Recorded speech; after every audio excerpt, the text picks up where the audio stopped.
Happy birthday to you. Happy birthday to you. Happy birthday, dear Dave. Happy birthday to you.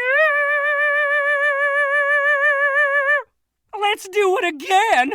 Happy birthday to you. Happy birthday to you. Happy birthday, dear Dave. Happy birthday to you.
Fuck, that's annoying.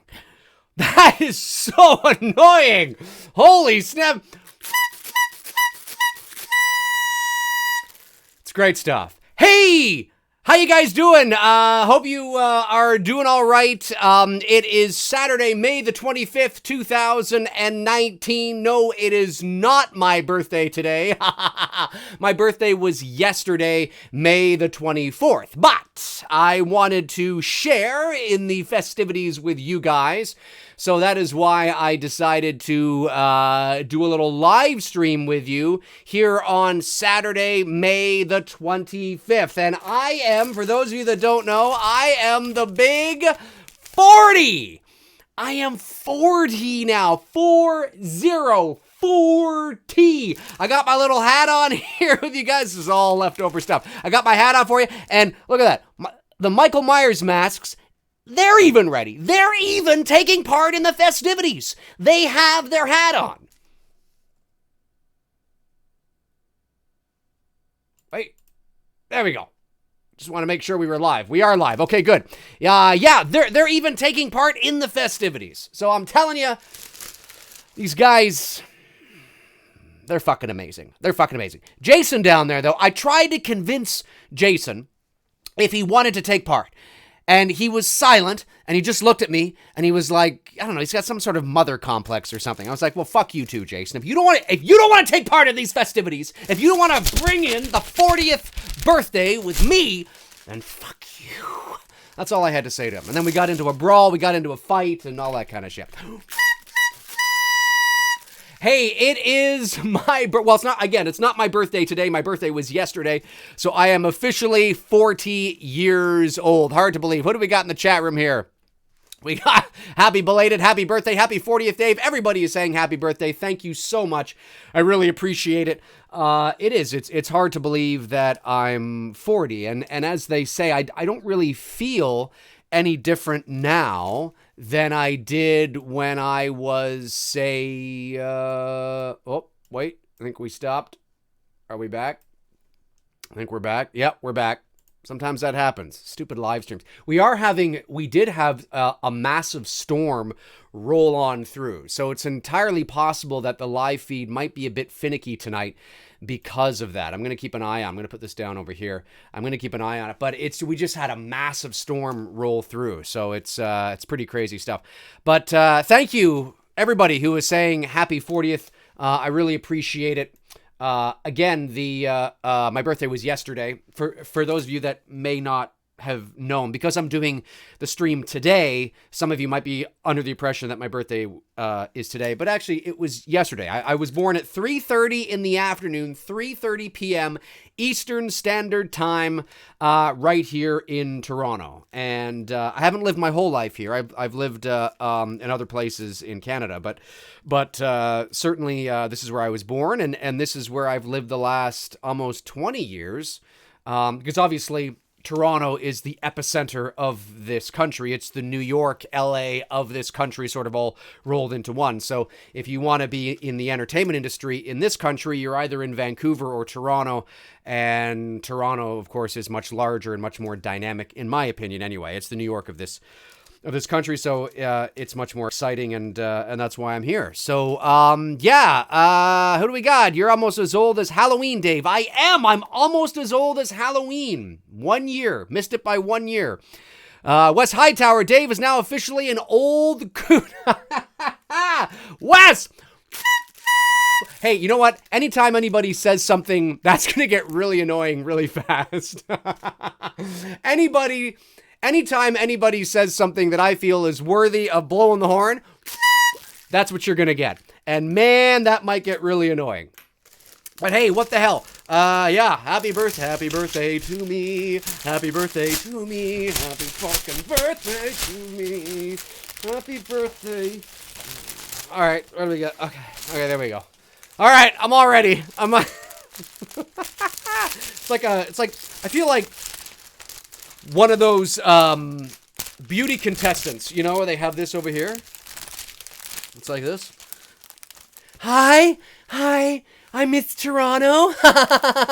Anyway, super chat from David Quintanelia. Thank you, David. Appreciate that. Happy birthday, you old fart. Thank you. Appreciate it. John McSorley says, happy birthday, Dave. Hope you have a fantastic day, mate. Thank you. Again, now we got 91 people watching. I'll say this throughout the stream periodically. My birthday was actually yesterday, but I'm celebrating it today with you guys. I celebrated it yesterday, but I'm celebrating it with you guys today. And I decided to do it at 6 o'clock this evening, Eastern time, because my Raptors could be going to the NBA Finals. I don't want to say anything. They still got to get past that tough Milwaukee team, but that game's on at 8:30 tonight. So that's why I'm holding this live stream now, because I definitely want to go catch that game. Let's see here. David King says, Dave, like the original Halloween, is getting better with age. I am. I feel the same. A little more distinguished. Have a little, some more, gray in the beard, as they say. But I think I'm doing all right. And that Elm Street sign back there is new. I just received that in the mail from, oh, Lordy, I forget his name now. His first name is Darren. Darren, if you're watching, or is it Darren? I think it's Darren. I can quickly find that out. He sent that over to me, which was just awesome. Awesome stuff. Yes, Darren Kitzmiller. Kitzmiller. Oh, sorry, Dean Kitzmiller. Not Darren, Dean.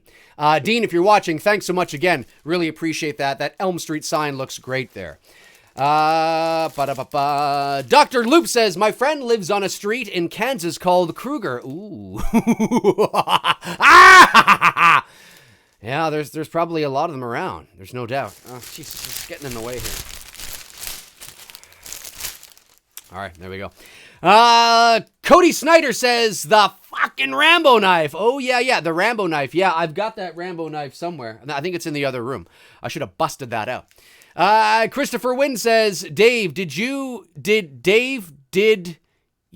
know? I don't know. I don't know what you're trying to say. Try again. It's all right. We got lots of time. Paul Williams says, happy birthday, Dave. Would you like to see the next Halloween movie filmed in the snow? You know what? When I shot that little short film I did called The Boogeyman, which was just purely, the whole point of that was just to showcase the 2018 mask there, the independent mask from that I got from one of my patrons, was just to showcase that in atmospheric lighting. But I did it when it was still winter here. And I think shooting a Halloween movie, that, like, it's Halloween time, right? It's always got to be on Halloween, but maybe there's some freak storm that happens, because if you live here in Canada. And if you live anywhere in the northeast of the United States, like if you're in Boston, or if you're in New York, or if you're in, Minnesota, or even the Midwest, like Illinois. I mean, if you're, Indiana, if you're anywhere where you get 4 seasons, it's not unprecedented.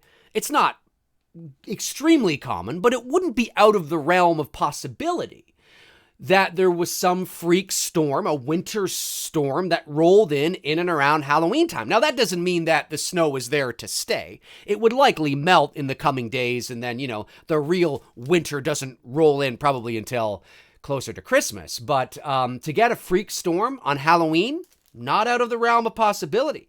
So I think that would be kind of cool. It starts off as autumn, right? So you get that autumn atmospheric sort of, that traditional Halloween vibe.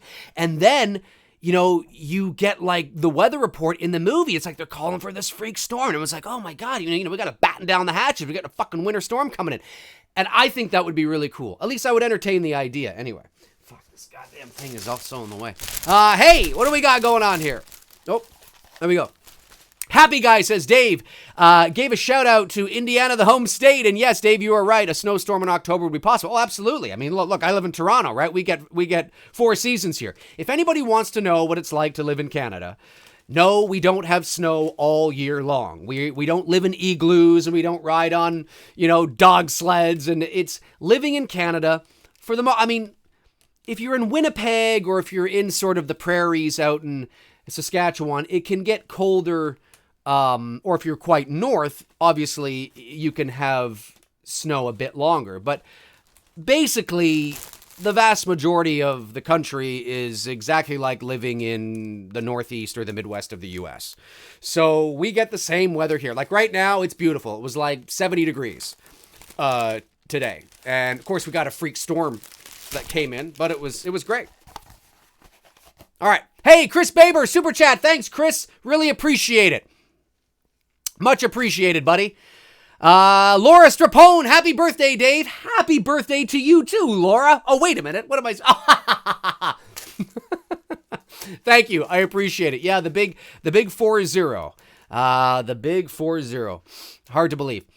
John Melancholy says, thoughts on the new Child's Play poster, Chucky roasting Slinky Dog. Oh, I loved it. I thought it was great. I think the fact that they are both taking jabs at one another and not being little bitches and babies over copyright. Like, oh, you can't do that. It's copyright. Now, there are slight differences, okay, in terms of, the presentation of both sort of toys to avoid all that. But I think it's great that they're both sort of playing off each other and all in good fun. Because why not? I mean, it's not like you're in competition with each other. It's massive counter programming.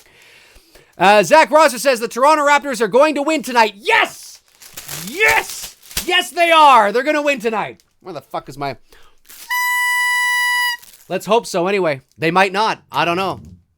My fingers are crossed. Brandon Berry says, Dave, have you seen Brightburn yet? I have not seen it yet, but I am hopefully going to see it this week. We'll see, though. Bran Hall says, fun fact. Oh, I always like fun facts, especially if I didn't know them. Halloween H2O used the same soundtrack as Scream. Okay, I do know this, but what specifically are you talking about? A musical cue, same same song, because it's not the exact same soundtrack in terms of the entire thing. But I think I know what you're talking about. Zach Rosser says, I love Toronto Raptors so much. Yeah, just, oh man, it would be great for the first time. If they win tonight, if they win tonight, and they're playing at home down at Scotiabank Arena, which is not too far away from me. If they win tonight, Toronto's going to go crazy. Now, it'd be the first time in NBA history in the 24 years of their existence that they'd be in the playoff, in the NBA Finals. And you know what? Call me fucking crazy, but I think the Raptors, if they make it into the NBA Finals, could beat Golden State. I'm not kidding. Not just because of how they're playing against the Bucks and how they've been playing in the playoffs, but the 2 times they played Golden State during the regular season, they beat them. And I think they beat them without Leonard. So, the playoffs is a whole different story, but Yeah, I don't think it's a foregone conclusion that Golden State's going to win. I really don't. But that's how I feel. Super chat from Kevin Fishgall. Thank you, Kevin. Much appreciated. Dave, happy 40th. Old as dirt, my man. Hey, well, that's the way it is now. I'm just an old man.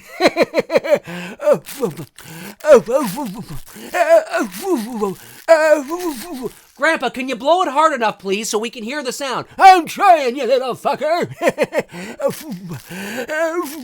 Grandpa, give me that, you little... Fucking grandpa, he doesn't know what the hell he's doing. 3B Production Company. Dave, did you grab some Vinegar Syndrome movies from the sale going on the sale right now? What is that? No, I haven't. Vinegar. Sorry. No, I haven't. I will check it out. Brian Hall says, Scream is way better than H2O. Don't know what you're talking about. Dr. Loopy says, that was amazing. Yes, it was. The Six must win. Yeah, let's hope so. I'm watching it after this stream. I'm just going to put this around my neck. Hang on. Wait a minute. Let's get the 40th birthday. There we go. The big 4-0. It's upside down. Wait a minute. Okay. Wait. There. Fuck this! I can't deal with it! Alright, who cares? Who fucking cares? Dr. Loopy, when does the game start? 8:30 p.m. Eastern Time, so roughly 2 hours from now. Josh Pendergrass, only 5 years away from you. Oh, well. To be 35 again. Anyway, happy birthday, Dave, Tiger Man. Thank you very much. Much appreciated. Frank Riker, Super Chat. Thank you, Frank. Dave, you have the same B-Day as Bob Dylan and John C. Reilly. I do. Also the same B-Day as Tommy Chong and Priscilla Presley. And, of course, Queen Victoria. The Brits will know who I'm talking about. You Americans probably have no idea who the fuck I'm talking about. Let's see here. But because Canada was a British colony at one time before our independence, we share a lot of the same holidays and acknowledge the same sort of days as those do in Britain. So it's weird, but we have where's my wallet? Is my wallet here? Oh, damn, I think my wallet's up there. We have, like, the Queen on our money, for God's sakes. Iron Claw 30 says, Dave, The Exorcist special tomorrow. Will you be talking just the first movie or all of them? Primarily, probably just the first movie. I understand that the third movie is a fan favorite and is much better than the second film, which it is.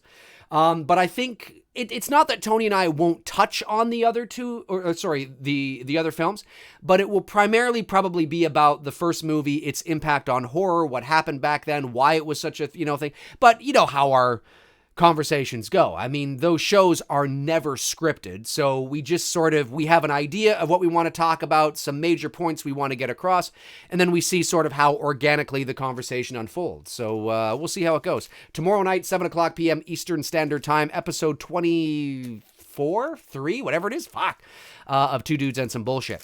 Holly Klein, hey, Holly, how are you? Shall I send you some Ben Gay, or A535? For those of you that are old enough, do you remember the 90s commercials where you'd have people, it was like a 90s ad, and I think they were all doing yoga or something, or working out. It was like, A535, A535, A535, A535. It was a muscle thing. It's like Ben Gay. Yeah, send over some Ben Gay. Send me a lifetime supply of Ben Gay. Savage1 says, Dave, check out the Rambo 5 trailer. Did the Rambo 5 trailer drop? I didn't hear anything about that. Did it really? Did it really drop? That's news to me. Might have been because I was in the voiceover booth all day. So someone has an idea for Rambo 5. I don't see any Rambo 5 trailer. You might just be getting my goat, unless there's like a fan trailer that was made, perhaps. But no Rambo 5 trailer yet. Christopher Wynn says, Dave, thoughts about Cobra miniseries coming to Netflix based on the zombie... Oh, yeah, I heard about that. Also, the Rambo 5 trailer leaked online. It looks great, simple, and gritty like the original. Oh, okay, it leaked. Oh, I see. Oh, I haven't seen the leak yet. So I'll have to check that out if it's still up. What do I think of Cobra? I'm open to it. I mean, it's not going to be Stallone, but I'm open to it. Have to know sort of kind of I'd have to watch Cobra again. I haven't seen it in a long time. And then sort of find out what the idea is behind it, like where they want to go, who's going to be cast, I don't know. Frank Riker says, worst B-Day gift you ever got. Thanks for the super chat, Frank. Worst B-Day gift I ever got. I don't know, but let me tell you this. That's a great segue into a funny story that all you guys are really going to find hilarious. So, back at the turn of the century, after college, I took a job while I was pursuing my career in the entertainment industry. I needed a job. I needed income, right? And of course, as there's the Hollywood cliche that, you wait tables while you're doing your thing, right? Well, for me, I wasn't waiting tables. I would have been a good waiter, but I just don't like dealing with the whole. Anyways, I got a job at Walmart, and so I was working at Walmart for about a year or so, and I was working in the seasonal department at Walmart. Now this is like 20 years ago, but so I while I was pursuing my career in the entertainment industry, thankfully it wasn't long after that I was able to leave Walmart, and the rest is history. But I don't know if Walmart still does this now. But my first year there, it was close to Christmas time, and they were calling all the staff down one by one. And I had no idea why. So I turned to this girl that I was working with, and I said, I forget her name now, let's call her Jen. I said, Jen, why are they calling us down? And she said, oh, they're calling us down because they want to give us something for Christmas. They want to give each and every one of the staff something for Christmas. I was like, oh, that's kind of nice, whatever it is. And she goes, well, hang on a sec, don't get too excited, because it's essentially something from the claims department. Now, if you bring something back to Walmart, and I am sure it's still the same today, that's broken or dented, or maybe there's just, I don't know, there's a mark on it, there's a scuff, whatever it is, it goes to the claims department. It doesn't go back onto the shelf because they can't resell that. So it goes to the claims department. They can claim it, write it off so they don't lose any money for it. And I'm like, oh, and she's like, well, depending on what they're writing off might not be too bad. Right? I'm like, well, I guess that's true. I mean, maybe if it's a shirt that's got a little mark that nobody, or something, but I thought that was kind of tacky, okay? So anyway, so I go back, they call my name, I go back. This is a true story. And because I'm McCrae, M-C-R-A-E, I'm like in the middle, so all the good stuff's gone. So I go in, and there's like this tote, like this barrel kind of thing of just shit tossed in there. And they're like, here you go. And I'm like, what's this? And they're like, it was a dented tin of shoe polish. I kid you not, a dented tin. I'm like, what am I, 21 years old? I'm like, what the fuck do I want with a dented tin of shoe polish? That's what I'm getting? Where the fuck is just, I don't know, a little small box of Lindor chocolates or something that, you buy a bunch of and you send it to, you give it out. I mean, even that, even a corporate card that just says the same thing in everybody's fucking card, even that would be more acceptable. A corporate card that says, Merry Christmas, Happy Holidays, Happy Hanukkah, whatever the fuck you celebrate, and here's your 3 Lindor chocolates. Great. That's great. It's Walmart. I'm not expecting anything more than that. But you actually I'm in the back in my little blue smock, and there I am, picking up a dented tin of fucking shoe polish. Are you kidding me? A dented tin of shoe polish? I was like this, and then of course the lady behind me who had worked there for 20 years, oh, I'll take that. I'm like, you can have it. I mean, I'm 21 years old. I don't have any shoes to polish. I got fucking Converse and a pair of Airwalks, and what the hell am I going to use this for? Anyway, unbelievable, but I'll never forget that, and I thought that was just... It's, when I think of my Walmart days way back then, that's what I think of. I think of how, I mean, do you not think Walmart, I don't think they are now. I think it goes to Amazon now. But at the time, Walmart was the richest retail company on the planet, worth billions of dollars. And you can't give your staff a corporate card with a box of Lindor chocolates? Oh my God. Awesome stuff, folks. Oh, Walmart. Thank God I was able to leave that pretty quick. Anyway, let's get back here. So, missed some super chats. Want to get in there. Da-da-da-da. Kevin Fishgall. Jerbees? Jerbees? Chris Baber. Thank you, Chris. Much appreciated. John Wick 4. Thoughts? Okay, I'm totally fucking with you. John Wick 4. Well, I've yet to see John Wick 3. I'm rewatching them again. I just watched the first one again with my girlfriend. We got to watch John Wick 2. We're supposed to do that, and then we're going to go watch John Wick 3. So I'm looking forward to seeing it. I hear great things. The thing that I'm worried about with John Wick is I don't want the shtick to wear off. You can eventually jump the shark. Like, look what's happened with the Fast and Furious franchise. Although, and maybe, you know, I guess if you lean into it and you absorb it and you sort of come at it from a we've broken the fourth wall, we know we're insane, and we're winking at the audience, and maybe the audience will buy into it. But the Fast and Furious franchise, beginning with 5 and then 6 and 7, were extreme, but the verisimilitude was still okay. But then by the time you get to 8, and now, you know, Hobbs and Shaw, and it's just like, this is not possible. Like, this is just not possible. So I'm worried because the John Wick series relies so heavily on its fantastical fight sequences, and you have to buy into the fact that this one man can survive all of this in such a short period of time and not need major psychotherapy. I'm just worried that if they continue to make them, there's going to be that movie that jumps the shark where you're like, come on, like, because you have to keep upping your game, right?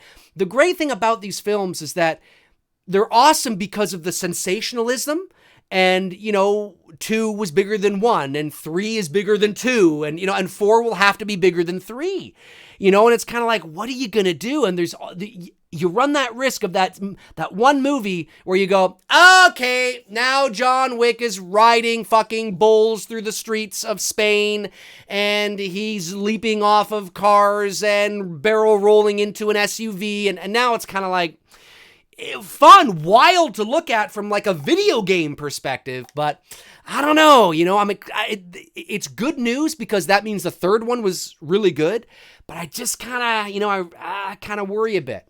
But we'll see. We'll see what happens, right? We'll see. Super chat from Axbass2 says, thank you for the super chat. What 2 movies would you like to see crossed over? None. I'm not a big crossover guy because I find that they can... I like movies that exist in their own universes. I like films that... especially when it comes to horror movies, I like them existing on their own. I think the whole idea of crossing over, depending on how it's done, but by and large, the whole idea of crossing series over can become a little spoofy. Sometimes you have to break the fourth wall and sort of retcon certain rules in order to make that possible. And I just think that let's have them exist on their own merits. I mean, you know, look what happened with Freddy versus Jason. Now, some people like that movie. I don't. I think it's too campy, and it just devalues sort of what they were trying to do with their own series. But that's how I feel about it. Okay, let's see if we can get some non-super chats in here. Dirtodsking says, Dave doesn't like movie crossover. Well, there you go. And it's not that I don't think it's possible that one could be... Look, you guys know me. I will always give credit where credit is due. And if they make a Jason versus Michael movie that is fucking amazing, I'm not going to sit there and go, no, it's not amazing, it sucks, because of spite, you know, and because I'm not humble enough to admit that was pretty good. No, you got to give credit where credit is due. I just, generally speaking, I just think, yeah, not a big fan.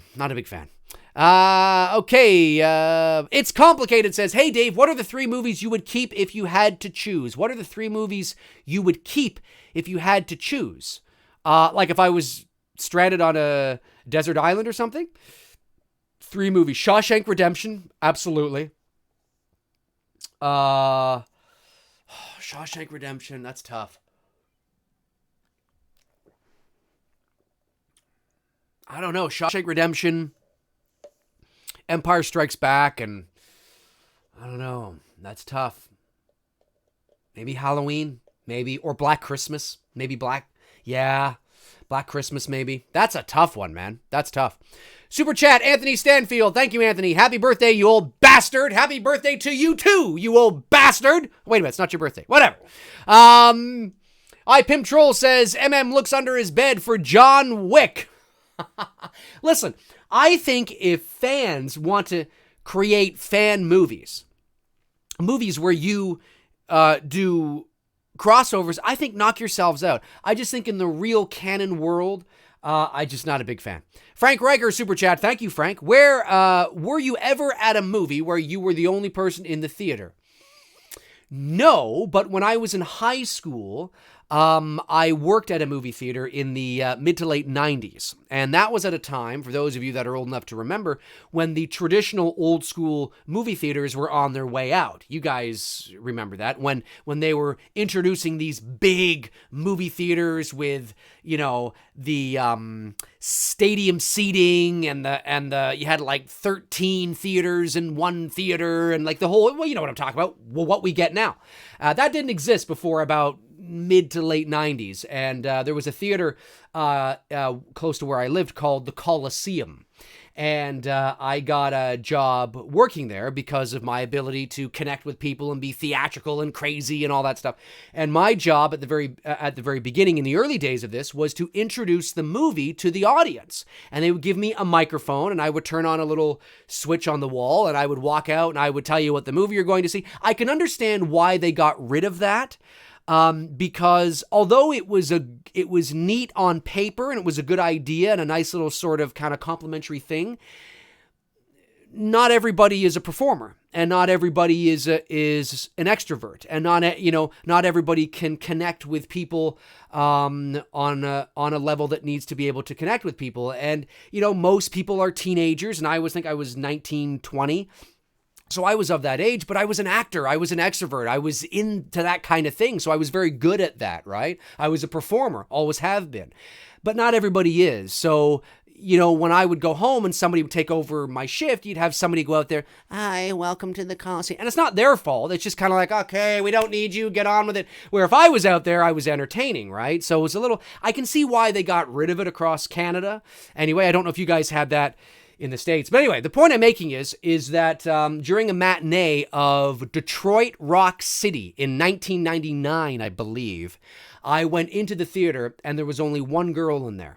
And I thought, well, instead of me walking up to the front and saying, "Hi, welcome to the Coliseum Theater, the movie you're going to see today," that's just dumb. I walked up and sat beside her. I turned on, the microphone. I walked up and I sat right beside her and I crossed my legs like this and I was like, "Hello, how are you? Welcome to the Coliseum Movie Theater. My name's Dave McRae. The movie that you're going to see this afternoon is Detroit Rock City. Are you excited to see it?" And she was like, "Oh my God." But she enjoyed it. Like, it was kind of fun. And she was kind of cute too. I should have asked her out on a date. I don't know what I was thinking. But anyway, so she was the only person in the theater. And I was like, that's so strange. But she was there for the matinee of Detroit Rock City. So that is the only time that I've had that. But for me personally, being in a theater by myself has not happened. I've been in the theater where there's been me and maybe a few other people, like 5 or 6 other people, but never just me. Not that I can remember anyway. Not that I can remember. Tabitha Short. Hey, Tabitha. Happy late birthday, Dave. Thank you very much. Much appreciated. I did see your message on Patreon.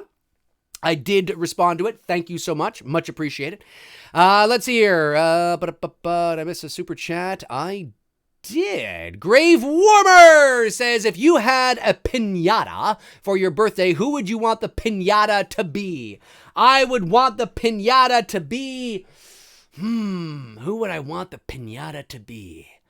Busta Rhymes from Halloween Resurrection. And on the piñata it says, "Trick or treat, motherfucker." And I just give me, you son of a bitch. Give me the fucking... And that's what I would do.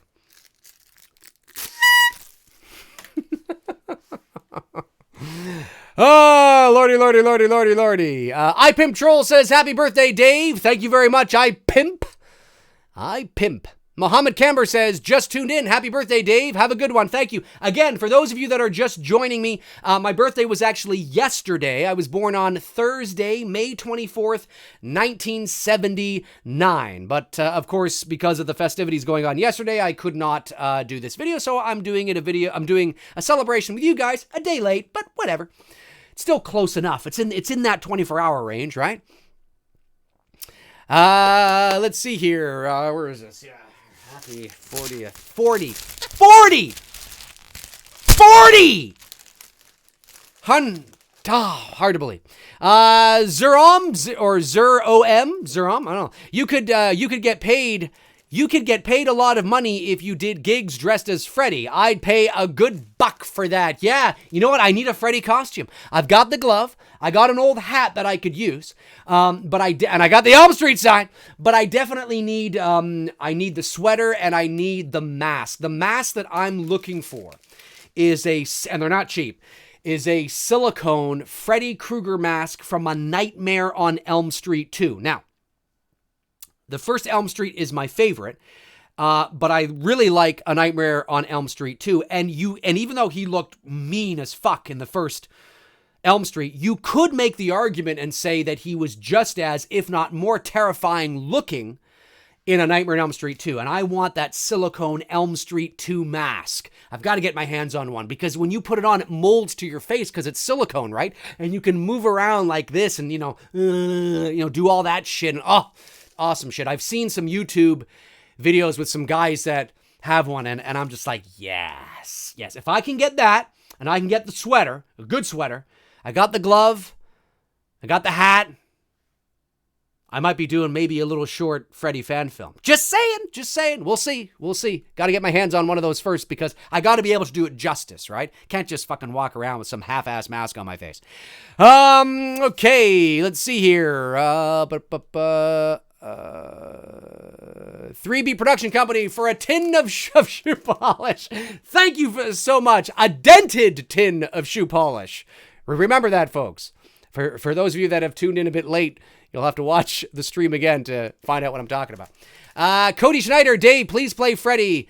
You or Lombardi would nail it. Look, if they wanted me to play Freddy Krueger or audition to play Freddy Krueger, I would audition because I got the right size as well. Like I'm not a very tall guy, right? I'm about 5'8". And in shoes, of course, you might be able to put me up at about 5'9" maybe in certain boots, 5'9", 5'10", depending on the boots, and that's about the size of Robert Englund. He's not a tall guy, so definitely. I would serve better as Freddy than Jason. Although I could make a pretty good Jason from Friday the 13th Part 2. But not later than that. And that's why I do a pretty good Michael as well. Because I'm in and around sort of the size of what he was in the first movie. Okay, let's see here. Darren is in the house. Dave, are you really wearing 2 hoodies tonight? Oh, well, this is... He's so observant, that Darren. It's the British in him. This is actually a jacket hoodie, and this is a hoodie. But it was raining. It was pouring rain earlier, and they said that we were expecting hail, and I was like, oh my god! And of course, I got a Challenger, and it was in the driveway, and I was like, oh my god, I got to move that out of the driveway into some cover before the hail hit it. Fortunately, I don't think any hail hit it, so I think we're good. But that's why I popped that on. It's kind of a jacket / hoodie kind of thing, so yeah. But you're right. I have them both on. Michelle Lars says, do you have a Jason mask, Dave? Well, I do. Yeah, right over there, Michelle. That is Jason mask from Friday the 13th, Part 3. And that is, when I think of Jason Voorhees... That is what I think of when I think of Jason Voorhees. No disrespect to Kane Hodder, but when I think of Jason, I don't think of him as Jason because you have to remember that Kane Hodder didn't become Jason until Friday the 13th Part 7. That's well into the series. There were many Jasons prior to him. And arguably, he was never in the favorite Jason movies. Right? Friday the 13th Part 6, big fan favorite. not Kane Hodder. Part 4, big favorite, not Kane Hodder. Part 3, big favorite, not Kane Hodder, right? That doesn't mean there aren't people that don't like Part 7, but he for all, no disrespect, but he tends to be, although he was Jason the most, he unfortunately ended up being in probably the worst movies of the series. So, yeah, when I think of Jason, I think of Ted White, right? Ted White and Richard Brooker? Am I saying that right? Yeah, I think of that. That's what I think of. So that's why I have that. Brandon Gregory says, when I went to Motor City Comic-Con last weekend, I had a good talk with Sean Clark about you. He also told me a really juicy Tony Moran story that I think you would like. Yes, Sean Clark and I have talked a lot and in depth about Tony Moran. Sean is an awesome dude. He knows his shit. He reached out to me actually about this time last year because he saw a video that I posted on my channel about Tony Moran and about how I said that, the guy needs to own his role. He's got to stop going to these conventions and just promoting himself as Michael Myers from Halloween. Because although, he is, there's a technicality here. It would be like, Sebastian Shaw of Return of the Jedi fame. He's long dead, but let's say he was alive. It would be like him going to conventions and saying that he was Darth Vader in Return of the Jedi, but not making the distinction that he was the unmasked face of Darth Vader. And that's a big moment. That's a huge moment in cinematic history. Just as much as that moment for Tony Moran is a big moment in Halloween and horror history. It's the only time we see Michael unmasked. I mean, his full-on face. So own it, So the fact that he doesn't, and he tries to create this impression that he was, and how he talks about what it was like to be cast, and what it was like to work with Donald Pleasance, and what it was like to work with Jamie Lee Curtis, and he goes on this long diatribe of nonsense when he was there for probably all of 5 hours one night. Anyway, yeah, Sean Clark is an awesome dude, and we've had some good chats about Tony Moran, and I was fortunate enough to meet him at the 40th anniversary convention. Sean Clark, not Tony, because he wasn't there. So I have no doubt that you guys had some good chats about Tony. Let's see, did I miss a super chat? I did. Chris Baber. Thank you, Chris. About to super chat you a bigger mass cabinet. Elm Street sign looks cool. Yeah, I'm going to need, it's true. I'm going to need a whole new cabinet at this rate. I'm trying to sort of compartmentalize certain things. Tabitha, if you're still watching, those two things that you sent me are on the outside of that door. So they're on the outside of the door when you walk in. They're on my door, and it looks really cool. So again, thank you so much. But I wasn't anticipating people to be sending me as much things as they are. It's greatly appreciated. I think you guys are awesome, and it always looks great behind me. So yeah, eventually, depending on what I get, I'm probably going to have to start rearranging a few things. But hey, change is always good, right? Got to evolve with the times. Let's see here. We got 124 people watching, which is pretty good for a evening chat on a Saturday celebrating my 40th birthday. 40 years. Man, I can't believe I'm 40. Well. Slam a beer, Dave. All right, pretend this is beer.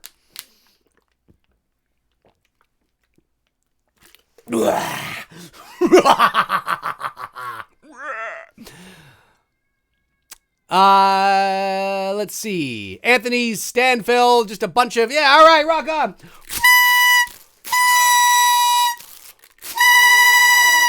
Oh, that actually sounds like one of those old trains in Japan. Like if you're in Japan, there's like an old, subway car coming down the track. Hang on, here it comes.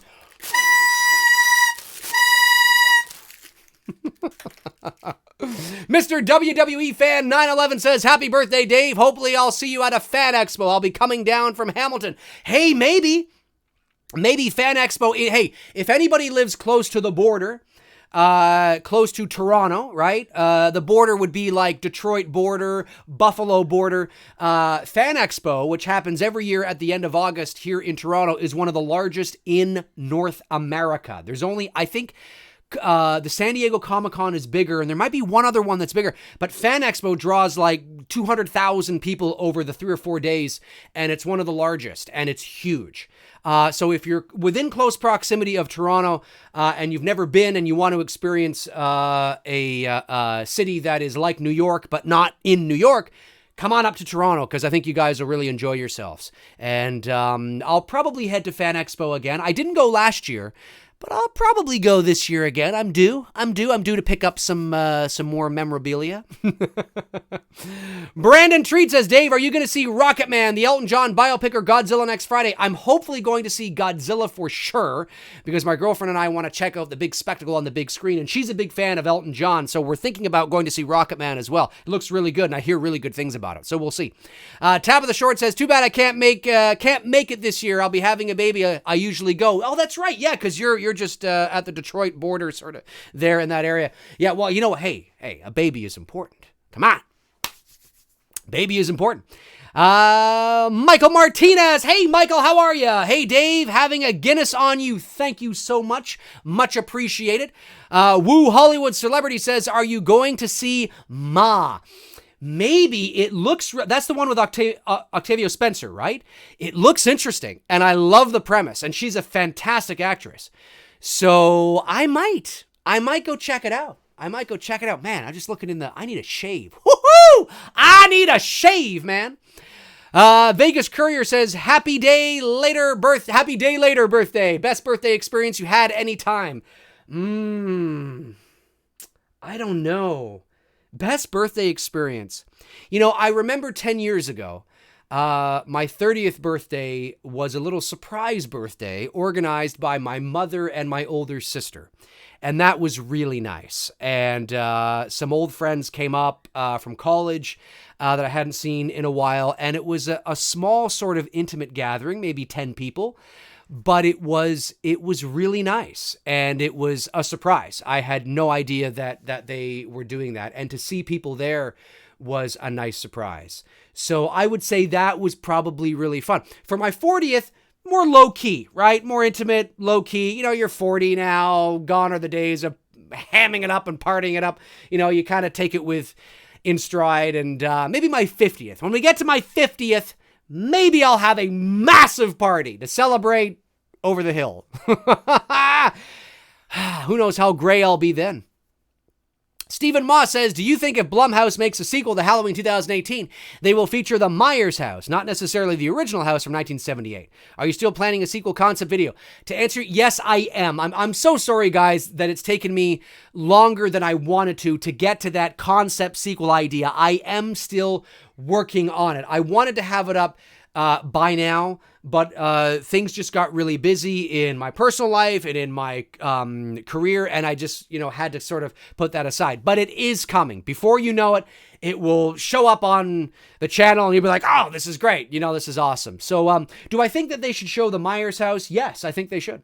Yeah. If you can build a front, sort of front piece for your promotional material, you can rebuild the Myers house. Or incorporate the Myers house as is now into your movie. Just, do some movie magic like I did in my fan film. When I had the character of Lauren walking down the steps, that interior, which looked very similar, was here in Toronto. But then, of course, I cut to her walking off the front porch of the Myers house, which, of course, was in Pasadena. So maybe you could do some movie magic. I think, if you have the money, I think you should just rebuild it. But yeah, I think they should. And that, a little clue, is sort of how my concept sequel idea comes full circle. So we'll just leave it at that. Okay. Make sure I didn't miss any super chats. Sometimes they go by pretty quick. I did not. Okay, good. All right, let's see what we got here. Zondi says, happy birthday. Thank you very much, Zondi. Again, if you've just been tuning in, my birthday was actually yesterday, the 24th of May, but I'm celebrating it with you guys today. But thank you for the happy birthday wishes. Much appreciated. Let's see. Frank Riker Super Chat. Thank you again, Frank. In your opinion, 3 movies that changed cinema forever. Oh, well, that changed cinema forever.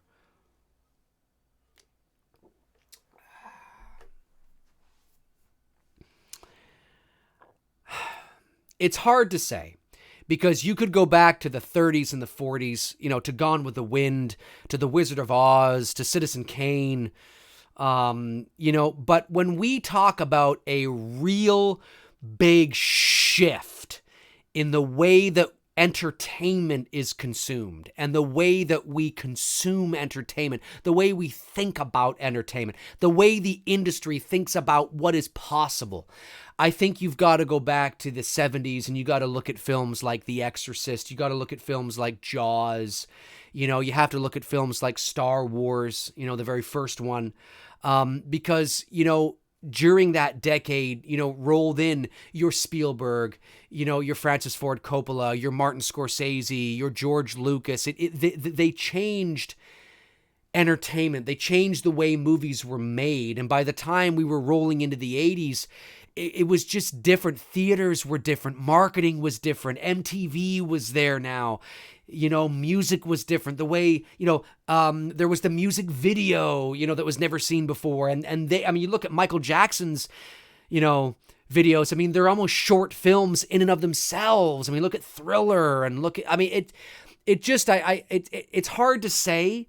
There's no doubt that you can point to movies early on as well, but a real huge cultural shift and cultural swing in terms of movies, I think you got. You could go back to the 60s because there was a generational cultural shift in the 60s as well in terms of, music and the British invasion, right? With the Beatles and the Summer of Love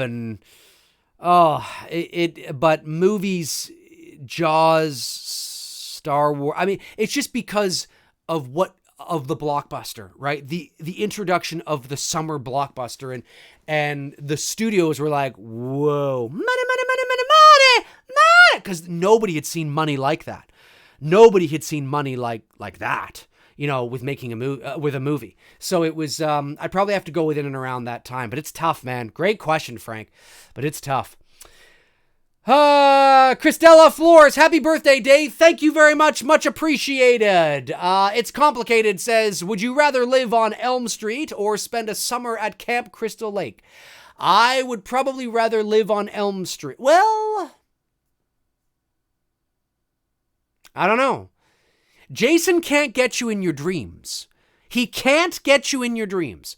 So maybe I would rather live on Elm Street or live for a summer at Camp Crystal Lake. Because Freddy, because you got to go to bed. You got to sleep. You got to sleep.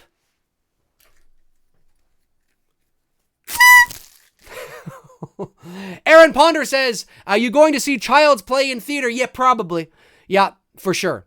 Yeah. I'd like to anyway. Because I want to, yeah, I think it's, my prediction for Child's Play is 50 to 60, between 50 and 60% on Rotten Tomatoes. And that's, hey, if it gets above 60% on Rotten Tomatoes, that means like 6 out of every 10 people really liked it. That's pretty good. Like I said, if I can leave the theater going, that was all right. It was pretty good. I think it's a win. Cody Schneider says, Freddy impression, Dave. Freddy impression. Okay. Look at that. I got to do the hand to get into it, even though I don't have the glove. You were all my children now.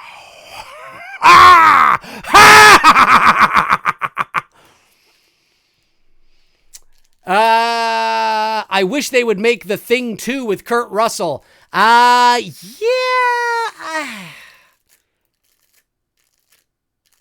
I don't know. I don't know. A girl says, Jason impression, Dave. All right. There it is. Jason impression in the can. In the can. You what?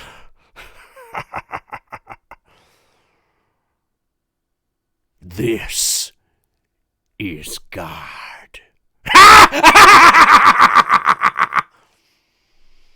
Brandon Gregory says, Leprechaun impression, Sir McCrae. Leprechaun, I know who you're talking about. I got to work on that.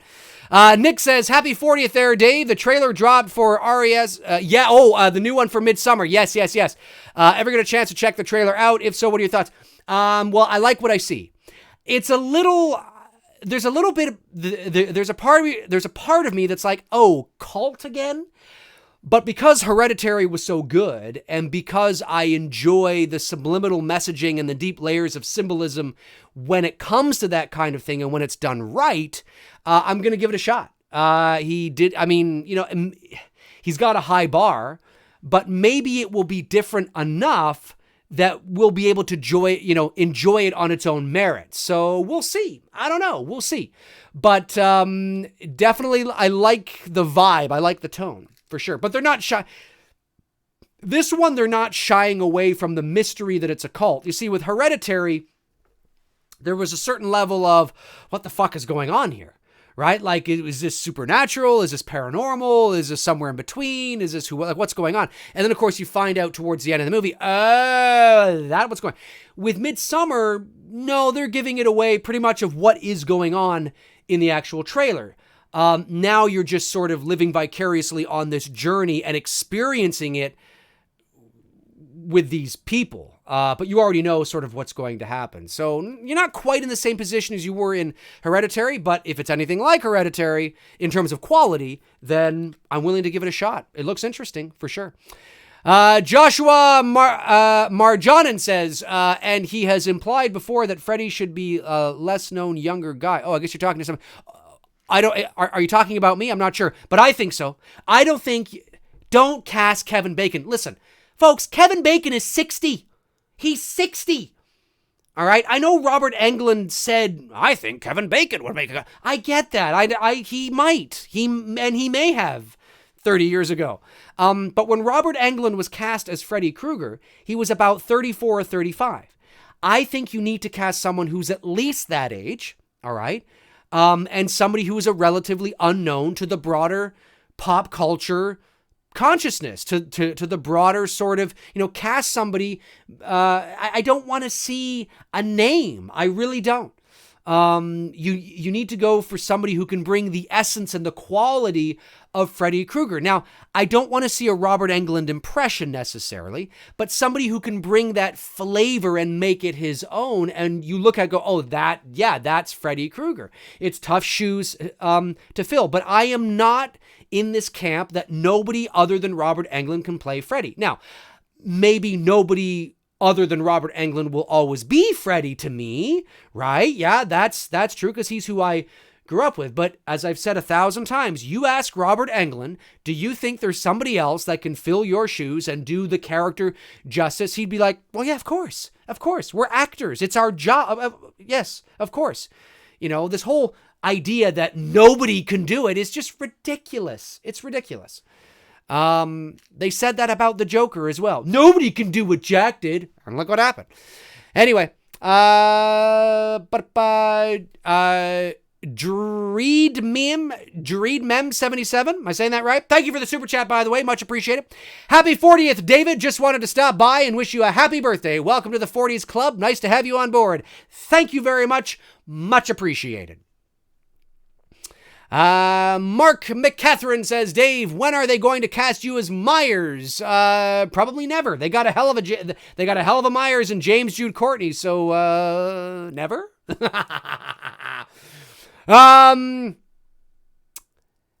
The underscore Hydra 92 says, at Dave McCrae, would you like to see a Scream 5 and who would you pick to direct a Wes Craven has passed? Well, I've talked about this a fair bit on this channel. No, I would not like to see a Scream 5 because I think if they were going to do a Scream movie again, they need to reinvent themselves because the gimmick and the shtick of what made Scream work has grown tired. And I think it's one of the reasons, it's not the only reason, but it's one of the reasons why the Scream television series is on hiatus, if not canceled, because there's only so much you can do with the shtick that made it so popular, with phones and calling people. Like Tony and I talked on our podcast last week, very few people, when was the last time you actually talk to somebody on the phone. When was the last time you saw that somebody was calling you that you didn't know and that you answered? Never. It hardly ever happens. People text now. They Snapchat. They WhatsApp. They, you know what I mean? So it's just, it's very hard to utilize the gimmick and the shtick. So I don't know. I don't really want to see it. It's hard to say. I think it would be a lot more of the same, personally. But we'll see. We'll see. And who to direct, I'm not really sure. I'll do it. G Girl 20121 says, happy birthday. Thank you very much. Much appreciated. Let's see. We got Jay Silva says, happy 40th, Dave. Such a great dude. You're going to live to your hundreds because of your honesty and your loyalty towards life. I hope so. You know, I've always had this thing. Let's give him a for that. I hope so. I always had this thing that ever since I was a kid or a teenager, I always thought that I was going to live to 98. I don't know why. Not 99, not 100, not 97. I was going to live to 98 and then I would die. And if I can live to 98, I think that's pretty good, because by the time I get to 98, everybody that I've loved and that I've known will be gone too. And that's the one thing that's so sad, you know, is that, you know, we think about this, not to get all philosophical on you and emo and depressing, but, you know, when you think about it, the idea of living forever is interesting because you get to see the world change on so many different levels.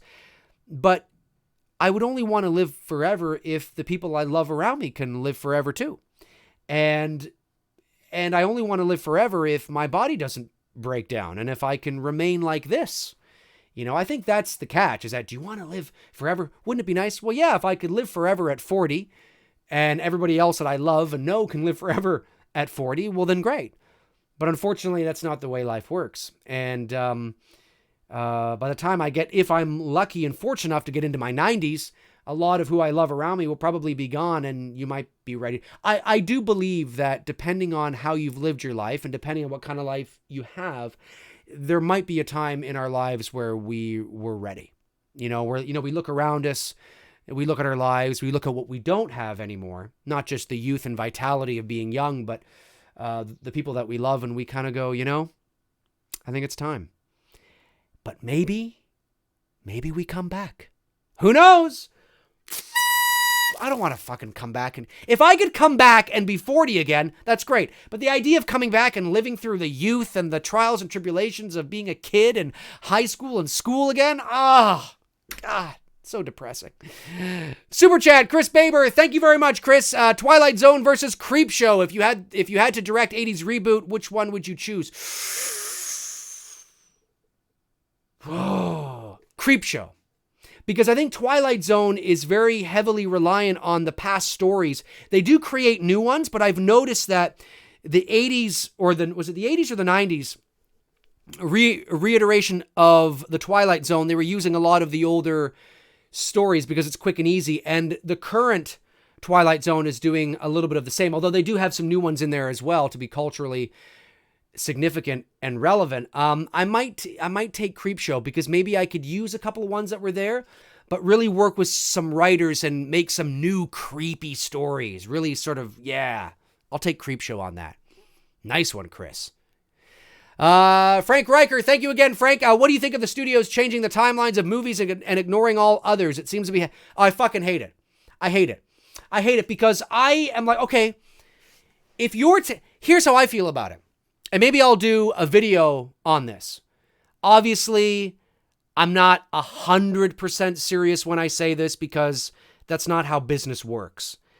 But it's in principle. It's like, okay, wait a minute. If you're now making a fucking movie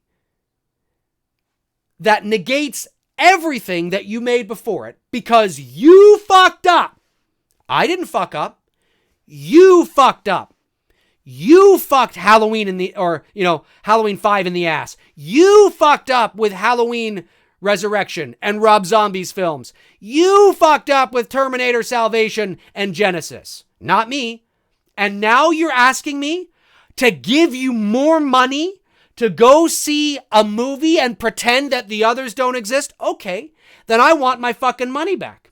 I want you to give me my money back over the product that you say no longer exists in this timeline. Give me my money back then. You still have my money. Give me my fucking money back. Obviously, that's not how business works. But it's the principle of it, right? It's like, what the fuck? No, I hate it because they're only doing it because they fucked up. It's not like these choose-your-own-adventure movies were created with the intent of being a choose-your-own-adventure. That's something that would be dumb to do anyway, but hypothetically speaking, maybe if that was the intent, fans could get behind it, right? But now they're asking us to look at it as a choose-your-own-adventure sort of thing. No, you're asking me to look at it this way to help justify your bullshit mistake. You fucked up. You wrote shitty movies.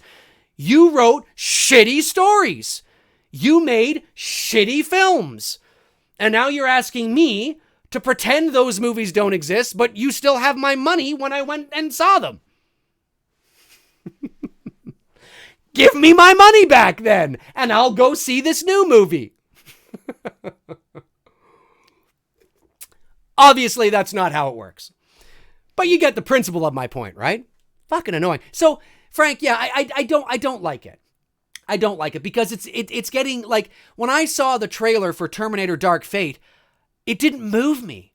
Now, I'm speaking personally, but I was like, there's nothing in this trailer other than Linda Hamilton that I have not seen 1,000 times before in the trailers for Terminator Genisys.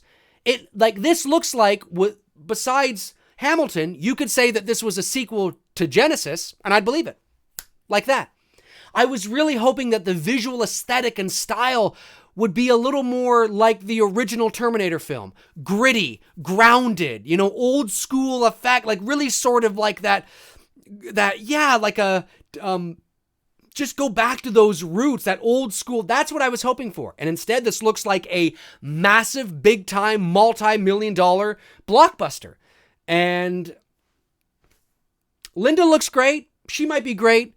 Tim Miller did a good job on Deadpool, but I got to admit, I did not like the trailer. And it didn't have the Terminator theme. Now, the theme doesn't necessarily mean it's going to be a good movie. It could still be a shitty film. But having the theme in there, like the fan teaser that I created that's on my channel right now, that's what we needed. That's what you need to... Come on, what are you doing? This is a no-brainer to me. Anyway, that's how I feel. Long-winded answer, but yeah, I don't like it. I don't like it because they're just doing it because nostalgia is in right now and because they're trying to make up for their mistakes. And I understand you can't literally remove them from the shelves and erase them from existence. I get it, but I just think it's the principle of it. It's just like, come on, then just stop making them. Like if Terminator Dark Fate ends up being ass, stop. And the only reason why, you know it and I know it, the only reason why you and I are even the least bit excited, least bit maybe looking forward to Terminator Dark Fate is because of Linda Hamilton. Yep. If Linda Hamilton was not in that movie, we wouldn't give a shit because Arnold's not enough to bring in the box office numbers because look what happened to Genisys. Right? We wouldn't care. It's only because of Linda Hamilton. And so far, I'm not liking that. Danita Brown says, I agree. I hate when they do that to timelines. Absolutely do not like it. I agree, Danita. I agree. It becomes convoluted and saturated, and I don't know where my heart, I don't know how to, it feels scummy and weird and just, bleh. This is art. It's not supposed to be abstract. Anyway. Did I miss a super chat? Make sure I didn't miss any super chats. I did not. Okay, cool. All right, let's see. David Johnson says, happy 40th birthday, Dave. Don't look a day older than 25. Really? Much appreciated. I'll give you one. Don't look a day over 25. Yeah, I remember that. I remember my 25th birthday. in 2004.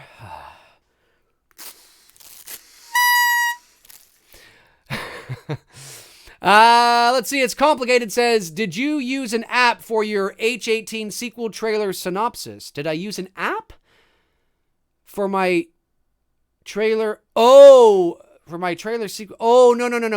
The, no, I didn't. No, I used put all that together here in my studio with all the programs that I have, whether it's After Effects, whether it's, Adobe Premiere Pro, Photoshop, Sony Vegas. I have all the shit here, so that's how I did that.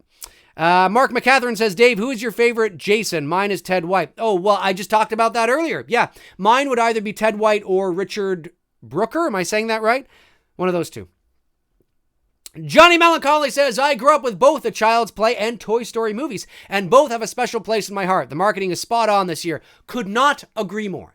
The marketing for this Child's Play movie has been fantastic. Doesn't mean the movie's going to be good, because as I've said, we've seen bad trailers to good movies, good trailers to bad movies, but I like what they're doing. And I think it's been spot on. It's been great. Okay, happy belated, Dave. How are you? It's yes. Wish you all okay, yeah. Steven, right? Am I saying that right? I think I'm saying that right. I mean, I know that's not what it's there, but I think I said that right. Wes Hightower says, I'm now ready for a hot bath with a box of razor blades. You hear that, folks? Wes is ready for a hot bath with a box of razor blades.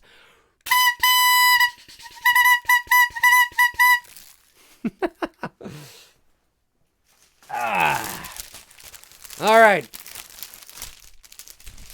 Get this going here. 40th birthday. Okay, let's see. Robert Blanton says Ted White is the best Jason by far. Yeah, I like Ted White and Richard Brooker. I think they're both great. He was right, the one from Part 3. Please tell me I'm saying that right. I know Ted White is 4, but I just want to make sure I got the one from Part 3. Or maybe, yeah, I think it was him. Anyway, Brandon Gregory says, how many fans would still be invested if the Halloween series kept rebooting after every single damn movie? That's what the Terminator series is doing. Yeah. Preach. Okay, Part 3 is Brooker. I was right. Good. I was right. Did I miss a super chat? Sorry, I thought. No, okay. I'm always afraid that I'm missing them. Speaking of a super chat, here comes one right now. Important question. Chocolate or vanilla cake? I'm going to say, ooh, that's tough. I'm going to say chocolate. But vanilla cake is so good. I could go for some vanilla cake right now. Damn you, Frank! Damn, need some vanilla cake.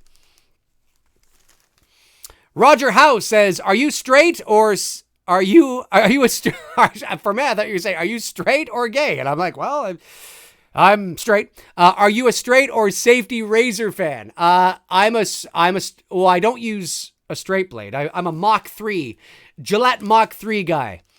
And then of course I have one of the beard trimmers to even it all out.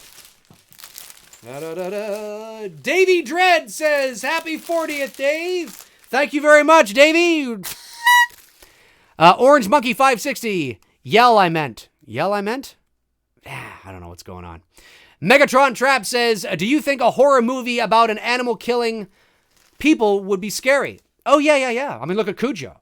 Yeah, I think if it's done well and it's, it's got to be done. Yeah, I think it can be, but animal movies killing people tend to be a little hokey sometimes. I don't know. It wouldn't be my first choice to go and see a movie like that, or to make a movie like that. But I can it. Yes. Like I think maybe, especially with the technology, I mean, look at that bear. Look at that bear in The Revenant with Leonardo DiCaprio. That scene where he's attacked by the bear. Imagine a movie.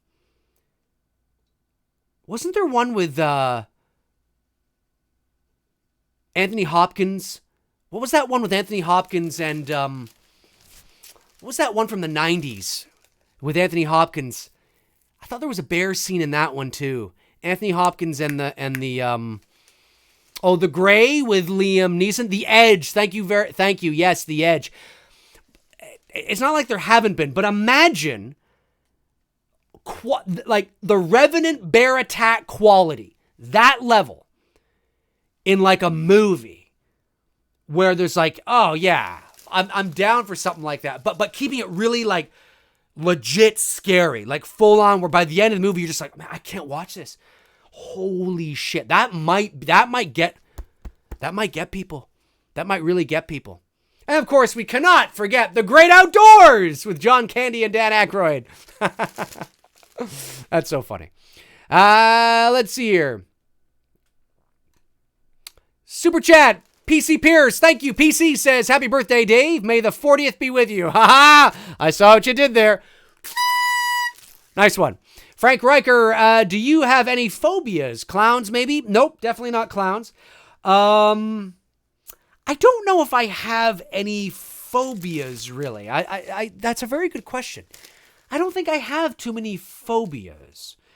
But I will say claustrophobia. Of course, the tight spaces.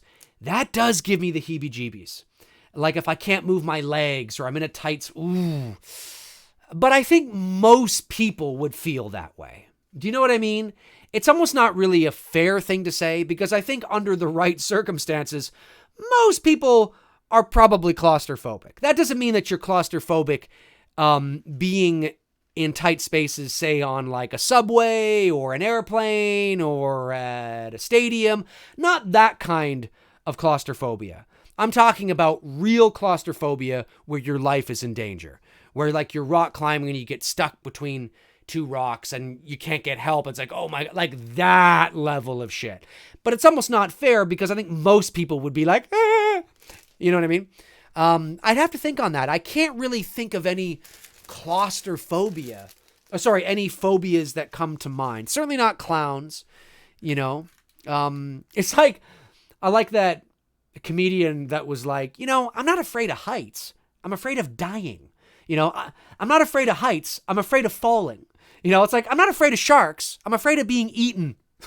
I'm not afraid of the ocean. I'm afraid of what's in the ocean. It's kind of funny.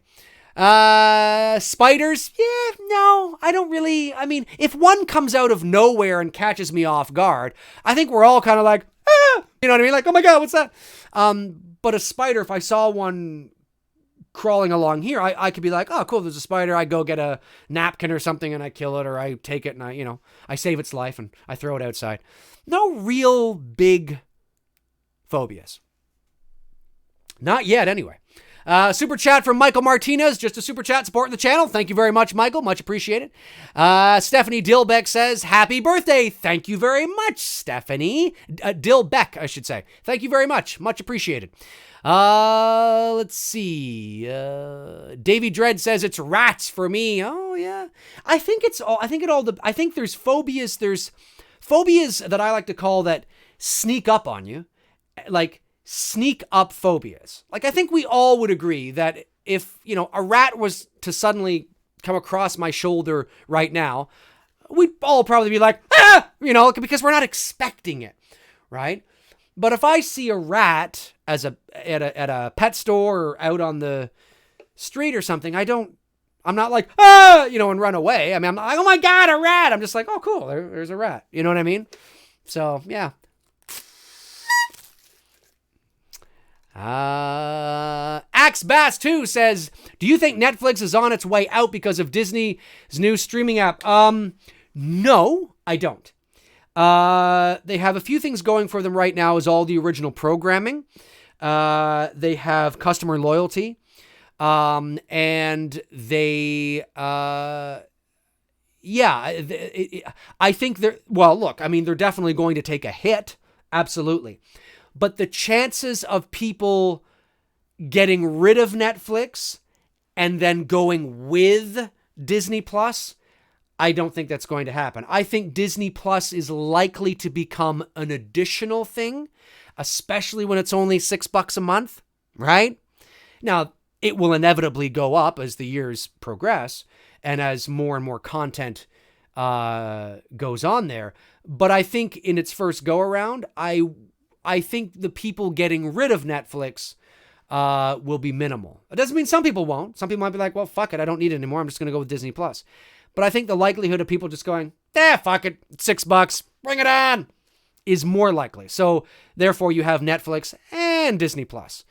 You know what I mean? Because all of the original programming that you love and watch on Netflix won't be going over to Disney because they don't own that. So you'll have to watch it. You know, whether it's Stranger Things, whether it's Dark, whether it's name all the original programming. I mean, it's, you know, so they're definitely going to take a hit, but I don't think when Disney Plus launches a year from now, it'll go the way of like Movie Pass. You know what I mean? It's not quite like that. Not quite like that. But we'll see what happens. We'll see what happens. Hopefully they've been smart, and I think they have been, and they've been preparing for this day because it was inevitable. It was bound to happen. Grave Warmer, what's your favorite shot of the mask in H1 and H18? That's tough. My favorite shot of the mask in H18 would probably be probably definitely not during the day. When we get to Laurie's house at night, the lighting is better because obviously it's darker. So anytime you can keep the shape in dimly lit light, I think it does the character better. So I'd have to watch the movie again and look at maybe some shots I can point to. In the original Halloween, the phone scene is awesome. The scene through the windshield when he's strangling Annie is really great because the windshield is fogged up, and it's fogged up because of because of the shape's breath. So he's so that illusion that it's blurred, right? You're keeping the shape disconnected from the audience. You're still keeping him as the shape, as the ghostly figure that he is, even though we can see Annie in the foreground. She's a bit fogged up, but because he's in the background, he's more fogged up because of the wind. Really nice illusion. And then of course my favorite shot of the shape, I think, in the whole movie is you can't kill the boogeyman. And there he is at the end of the hallway, just standing there. Awesome stuff. So many to name in that movie. I mean, at the top of the stairs, so many to name because the lighting was utilized so brilliantly. So yeah. Chat from Michael Martinez. Very generous, Michael. Thank you very much. Much appreciated supporting the channel. You rock, buddy. Frank Riker, super chat. Oh, I think did we recover there? Oh, wait. I think we're okay. Are we on? Yeah, we're on. Frank Riker, super chat. Thank you, Frank. He says, weapon of choice for the zombie outbreak. Weapon of choice for the zombie outbreak. Oh, let me just see. Are we back? I think we're back. Yep, we're back. Damn live feeds. Weapon of choice for the zombie outbreak. Weapon of choice for the zombie outbreak. I'm gonna say what was the gun that Linda Hamilton had in the trailer for Dark Fate? You know, the one with the big circle on the... Yeah. Big fucking gun. That's what I want. That, and I have a machete in my back, like in a holster. I just take it, I'm like...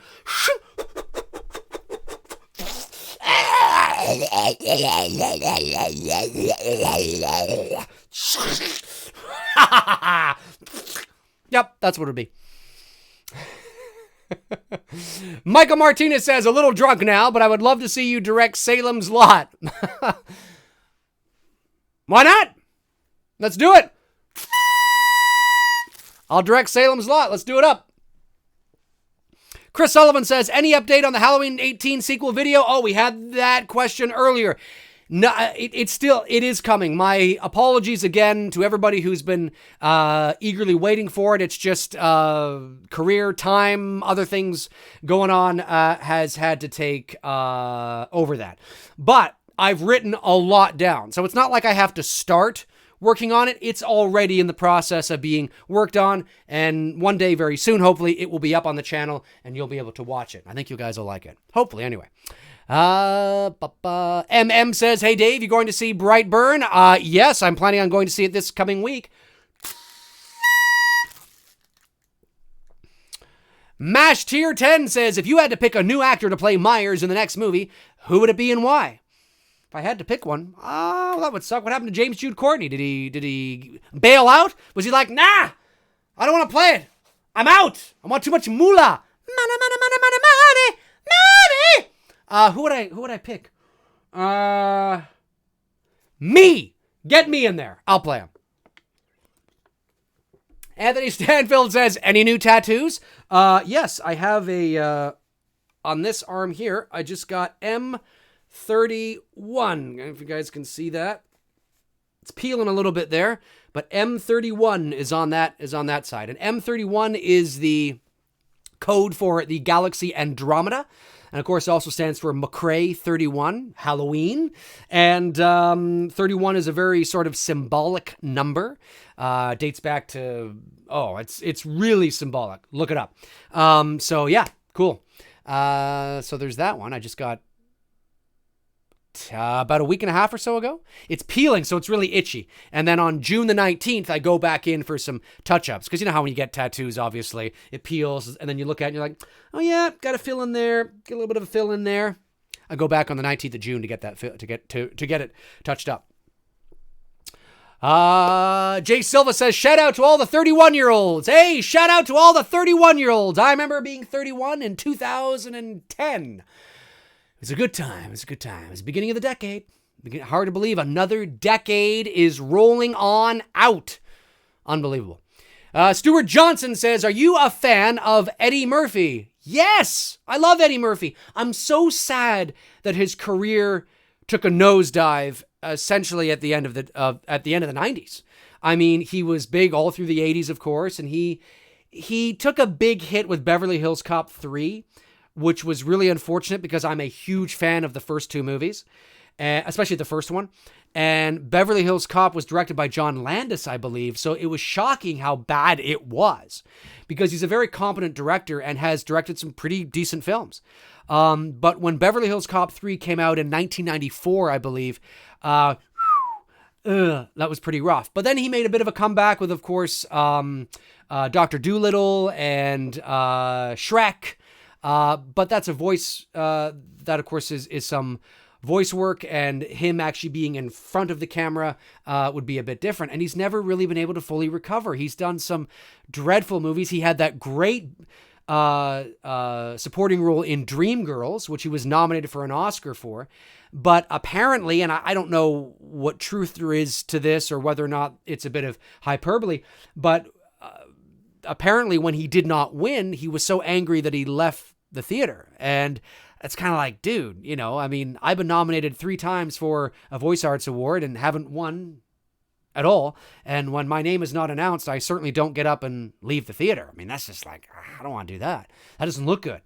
So, not when you're there, I leave the theater and I run out onto the back lot and I'm like, fuck you, Warner Brothers. Fuck you. You're a fucking piece of shit.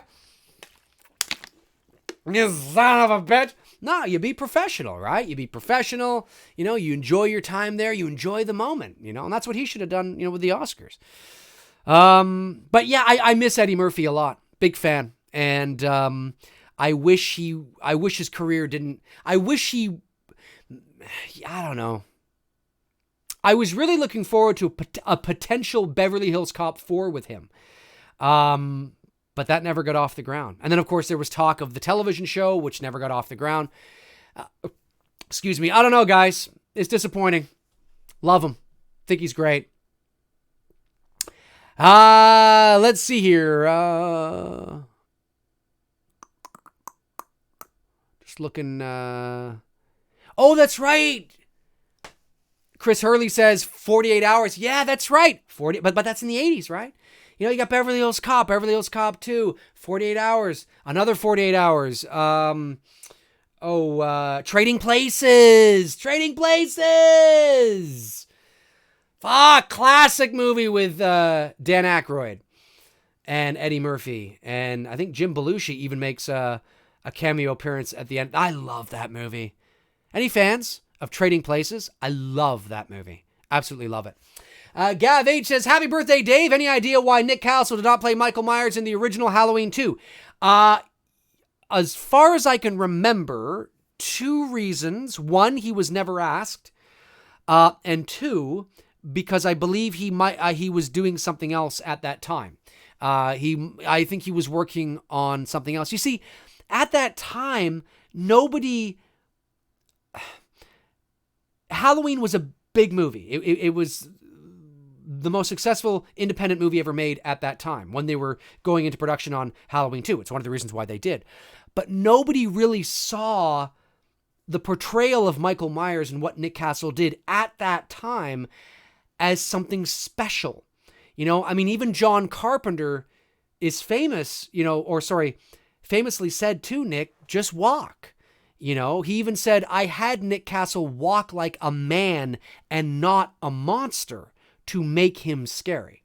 It was the everyday sort of just there, he's there. That doesn't mean there weren't subtle nuances and things that Nick brought to the character that made it special, like when he sat up and turned his head, right? I mean, that was very, he could have sat up like this, right? He could have got up like this and, kind of turned his head like this, right? He could have done that, but he didn't. He got up very methodically, very calculated, and it was creepy. It was almost like, what is this? It's like that robot sort of eeriness to it, right? So those are things that weren't necessarily direction. Those are things that maybe were instinctual that Nick Castle brought to the character. But at the end of the day, in 1981, nobody was, now in retrospect, looking back, having so many bad movies, so many bad, incarnations of Michael Myers, we can now point to the original and go, oh, yeah, because it stands out like a sore thumb. But in 1980, there was no comparison. There was nothing to compare it to. So we got to get Nick Castle to play the Shape wasn't like we can just get anybody to play the Shape because all he's going to do is just walk. And let's not forget that Dick Warlock's interpretation of the more methodical sort of robot approach, which a lot of people liked, but a lot of people didn't like, was Dick Warlock, right? And he even turned to Rick Rosenthal, and I believe he even said, like, do you mind if I walk? He's like, yeah, dude, I don't care. Do what you're going to do. Like, so little focus was actually, they just needed Michael Myers to be walking after somebody. Whereas now you fast forward to Halloween 2018 and Chris Nelson was working very closely with James Jude Courtney, okay, do this, turn your head like, because they're trying to emulate, the original film. Primarily for continuity, because we had to buy that this was the same Shape from the original film, or at least in the ballpark. We can look at his movements, his walk, his approach, and go, yeah, okay, I buy it. So more of that had to do with continuity, but yeah, I mean, it's a very interesting. I lost my train of thought of what your comment was now. I've been talking so much, I lost my train of thought of what your comment was. My apologies. Hopefully there it is. Hey, Dave, I knew you just talked. No, that wasn't it. Hopefully I answered it. But yeah, that's, right. Do I think anybody could cast anybody's Michael Myers? I think that was your question. Fuck, I don't know. Fuck! Hopefully I answered it. I think I did. I just like to be so thorough. And sometimes I get myself into trouble when I'm doing these live feeds and I don't have time to edit. David King says, I'm one of the few who love Dick Warlock's slow walk. I think it makes it more creepy. A lot of people like it. King Tut. Oh my God. The King Tut is here. David King, a theory out there is that it's the zombie from form of Michael, since he probably died in H1. Oh, these fan theories. There is no credence to that at all. It's complicated says, oh, they're all talking to each other. Awesome. Zach Ross says, I like Halloween 4 so much, Dave. You know what? I don't think it's a great movie, but I think when I think of the time it came out, you know, when I think of what the horror movies were starting to become in the late 80s, you know, in terms of the look and the style, I actually think for what it was a decent, acceptable return. The mask is garbage, but had they actually got the mask right, and had George P. Wilbur been wearing that mask, or a mask that resembled very closely to the original, it might be a different ballgame, you know, of how we feel about it. Get rid of the shoulder pads, you know, get him the right mask, and it changes a lot about that movie. I don't know. We'll see. We'll see. We you know, it may have changed it, essentially, is what I'm trying to say. We'll see. What do you mean we'll see? They're not changing it. I don't know. It's interesting stuff. Okay, what do we got? Stuart Johnson says, Dave, I read there's going to be a Coming to America 2. There's another one. Another Eddie Murphy movie. I love him and Arsenio Hall, Coming to America. And yes, they are apparently at this very moment working on Coming to America 2, which I think is fucking ridiculous. Now, maybe they have a script and they've got something going on that they're just going to blow us away. And it's going to be like, no, it's going to be fucking amazing. But I'm just like, really? Was anybody wanting or clamoring at the bits for a Coming to America 2? Like, of all the Eddie Murphys you could do a sequel to, it's Coming to America? You know, I'd rather see a sequel to Trading Places with an older Eddie Murphy and Dan Aykroyd. That would actually be kind of funny. Potentially. Maybe not. But yeah, very strange. Very strange. But yes, I did hear about it, and something tells me that Arsenio Hall was just like, man, I need work, man. I'm so irrelevant now. And Eddie Murphy was like, come on, we'll just do a sequel to that movie we did in 88? I think it was 88, 87, 88. Just scrolling back to make sure I didn't miss any super chats. I did not. Okay, good. Okay, James Devlin says, happy B-Day, joining chat late. Thank you very much. Yes, for those of you that might be joining a bit late, my birthday was yesterday, but nonetheless, I will take all the birthday wishes today, of course, because I decided to do the chat today, because obviously yesterday I was busy. So much appreciated. Thank you very much. The Badass Ninja. Oh, he's talking to somebody. I love that you guys talk to each other as well, and you get involved and shit. Love that stuff. Shows that you're passionate. Hey, have you guys noticed that the Michael Myers masks back there all have birthday hats on as well? Nobody has said anything, so I don't know if anybody's noticed that. Let's see here. Caleb22 says, what do you think of John Carpenter's They Live? Well, I haven't seen it in a long time, but if my choices are to kick some ass or chew some bubblegum, I think I'm going to kick some ass. I love They Live. Love it. And I've heard, because things are very socially and culturally relevant again, in terms of the message of They Live, I've heard them tossing around ideas of potentially remaking it.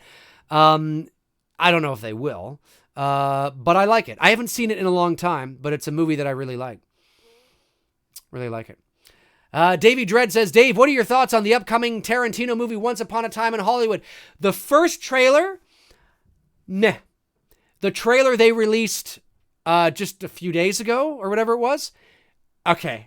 All right, it's got me on board. I'm not a huge Quentin Tarantino fan. That doesn't mean I don't like him or I don't like his movies, but he's hit and miss for me. I find him a little too eccentric and artsy-fartsy in interviews. I find he's just a little too, as the kids say today, extra. I'm just like, dude, but he's extremely talented, and he knows his stuff, and he knows what he wants. He has a vision. And so when I watched the second trailer, I was like, okay. And it really helps too, because I've been to Hollywood so many times, and I was just recently there this past fall. and that it's nice to always see certain areas that you visit a lot in the movies, and you're like, oh, that's kind of cool. Like there's a shot in the trailer where well, there's a ton of shots. There's a fucking ton of shots. I could go through them all, but there's a ton of shots where I'm like, oh, I was just there, like glass fall. That's kind of cool. So it's got me on board a bit. Like I see the movie, I'm like, okay, it's got me on board. And you can't go wrong with DiCaprio. He's so talented. And him and Brad Pitt and Pacino, oh, yeah, fuck you. I want to see him say that. I want to see Pacino, any movie he's in, I just want to say, fuck you. That's it. That's what I want to see. Just wanted to see, great ass, fuck you. That's what I want to see. I don't think he'll say great ass and fuck you in this movie. But I don't know. Who knows? Who knows? Okay, let's see here. Dr. Loopy says, one of the worst things to happen in cinema history is Michael Myers speaking in Rob Zombie's Halloween 2. Yeah, or the grunts. Maybe that's what you're talking about. I'm not sure. Let's see here. Scrolling back. And again, folks, as I always say, if I don't answer your question, it's nothing personal, right? It's just there's a lot of them going by, and sometimes it is difficult to get to everybody. But I think you are all awesome. Well, I think those of you that are nice and respectful and not pieces of shit, I think you're awesome. The people who are pieces of shit, I just think you're pieces of shit. John Melancholy says, Dave, are you looking forward to watching Rob Zombie's 3 from Hell? Well, I like The Devil's Rejects. I haven't seen it in a long time, but I remember liking it because it's Rob Zombie's very good at creating movies that are like that are supposed to be like that are supposed to be, you know, that kind of subject matter and far out there. And that's why, and I cannot disagree, he might be a wise choice to direct a remake of the Texas Chainsaw Massacre. Not that we need one. I thought the 2003 one with Jessica Biel, right? Yeah, I thought that was fine. But if you wanted to do one because it's coming up 20 years, he might not be a bad guy to do it. So, but am I looking forward to 3 from Hell? No. Can't say it's one I'm rushing out to see. But if once it winds up on Netflix or something like that, yeah, I'll watch it. No, I'm not going to go to the theater to see that. I have way better things to do with my time than to go see that.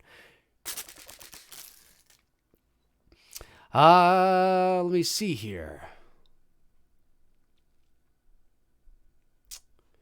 Chris Hurley says, Dave, have you ever seen that John Carpenter movie with Chevy Chase?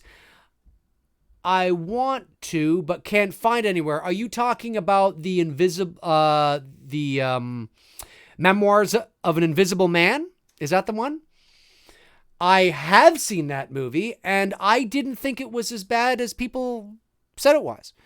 I love Chevy Chase. I love him in his comedic roles. I think that's the one, right?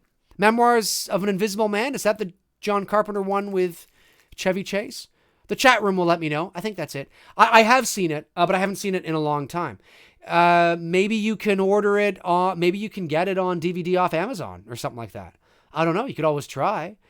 Are they out of print? Maybe they're not printing them anymore. I don't know.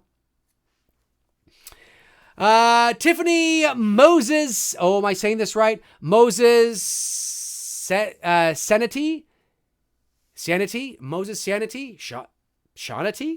I'm probably butchering that. You know who I'm talking to. Hey, Dave, have you and Cody decided on your video yet? We haven't. Cody and I were supposed to do something in and around this time, but things got busy with me. Things have gotten busy with him. So Cody and I have to check in with each other and figure out when we're going to do that. Don't be afraid to reach out to Cody as well and say, hey, we want you and McCrae to do a rant video. And definitely we will get something going. It is on the list, ladies and germs. And as they say, good things come to those who wait. And wait. And wait.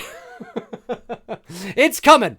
Walt McAlexander says, "Hey, Dave, I know you just talked about the H-18 sequel vid, but I was wondering if it would be like a short film, or are you talking to us about it?" Yeah, it's not going to be a short film. No, it would be me talking to you like I am now about my ideas for a sequel to the 2018 movie. But you know me, I'm always theatrical, I'm always intense, I always paint that picture for you so you can picture it in your own mind. So it's definitely not going to be a boring video, but a short film would be way too... I care too much to not be able to approach something like that and do it justice. And to be able to do a short film idea that is a sequel to the 2018 movie would take way too much time and way too many resources to be able to do it justice. So no, it will not be that. Memoirs of an Invisible Man was fantastic. Yeah, I remember liking it. I didn't think it was great, but I thought it was all right. I haven't seen it in a long time, though. Club22 says, on your latest fan film, did you edit in the blue lighting or use actual lighting? No, that is actual. I have lighting gear that I use for my short films. I have a couple of soft boxes and a couple of key lights, and that is what is done is you I put some soft sort of gels to actually light the space in, which is what you're supposed to do. You light the space with a bluish sort of look, and then in post-production, I will alter the tint ever so much to sort of complement it. Now, the blue lighting in the most recent fan film of mine, I got a lot of backlash on that saying, oh, too much blue, too much blue, too much blue.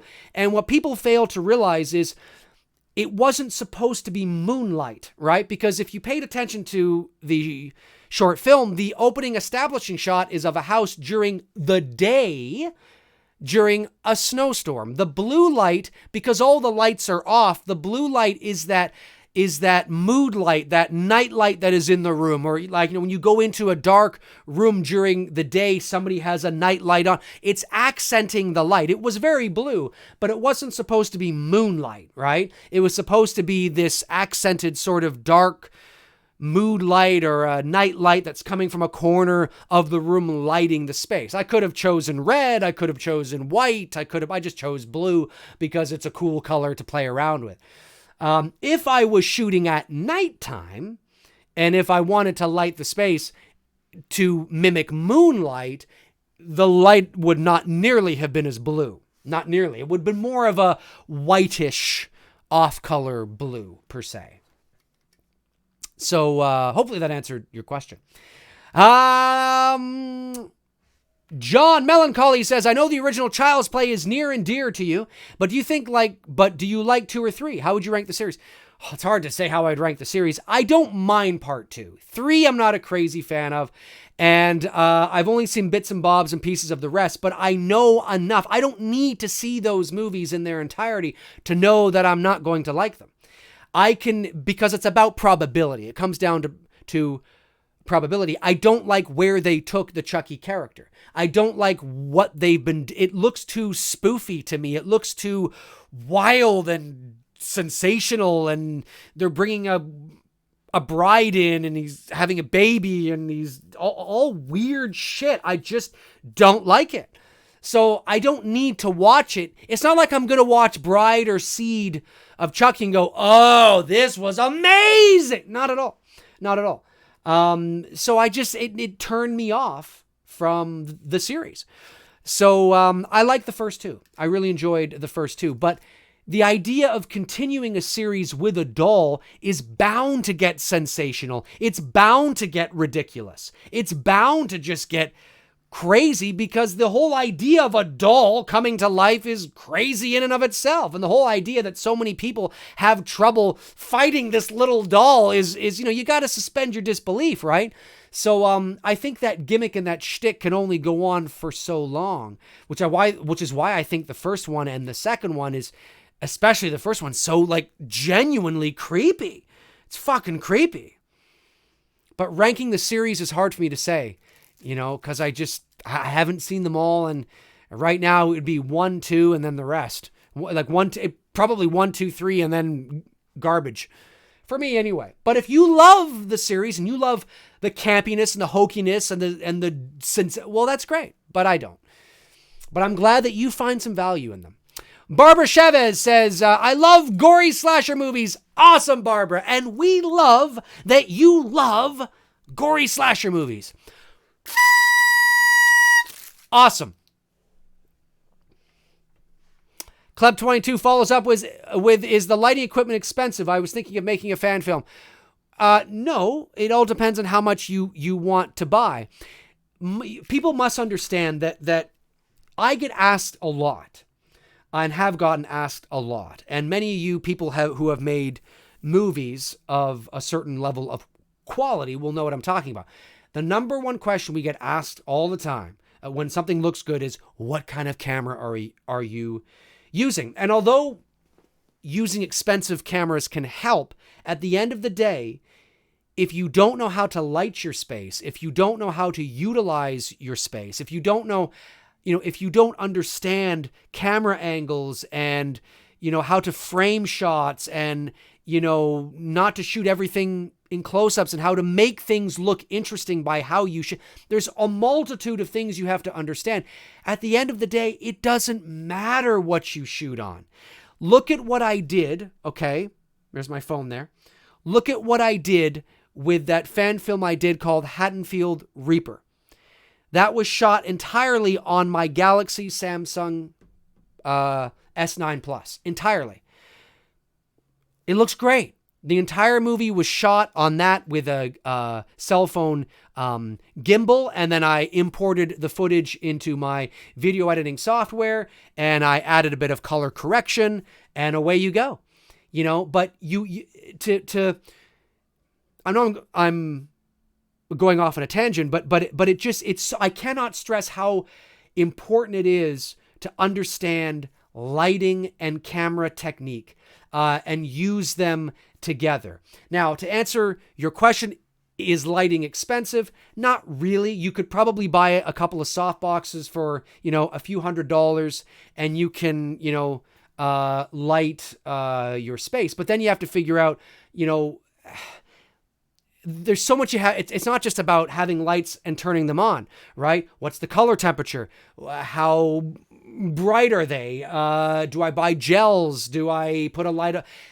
Do your due diligence and watch a bunch of YouTube videos from professionals and learn how to light space for horror movies, for mood, for atmosphere. I could get into it deep here, but it just would take way too much time. But do yourself a favor and watch as many videos you can, and then you'll begin to understand, wow, it comes down to not just turning on lights.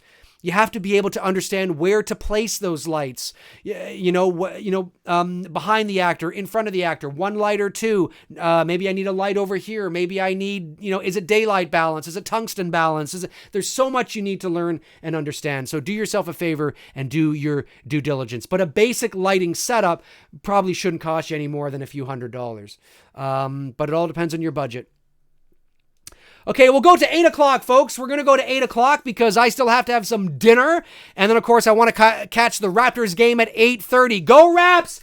Come on, Raptors! You can do it!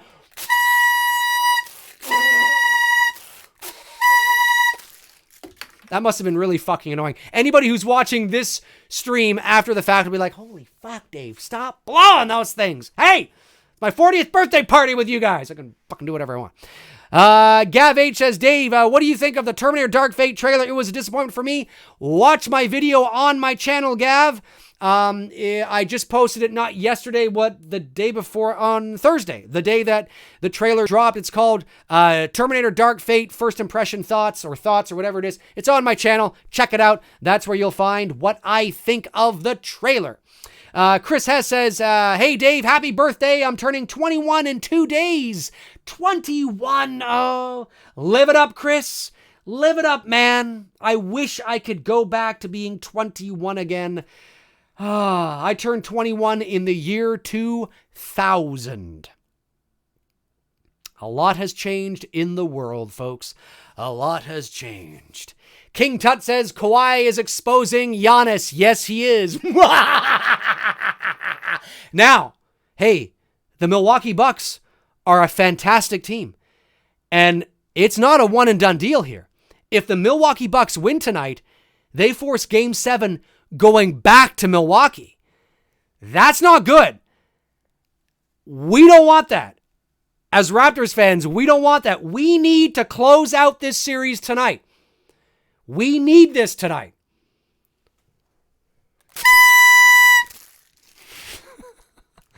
CJM753BC says, welcome to the 40 Club. Thank you very much, buddy. Appreciate it. Nathan Oswald says, I was 11 with Iron Man in theaters. Now I'm 22 with Endgame. Man, time flies. You were 11. My goodness. When Iron Man was in theaters, I was, that was 2008, right? I was 29. I was 29. Enjoy your youth, Nathan. Live it up, buddy. Jay Silva says, Dave, you're still young. It's not like you're 80. Of course I'm still young, but I'm halfway to 80. And hey, depending on how long I live, I may have already passed the halfway mark. No, I'm going to 90. I'm going to 90, folks. I am living to fucking 90.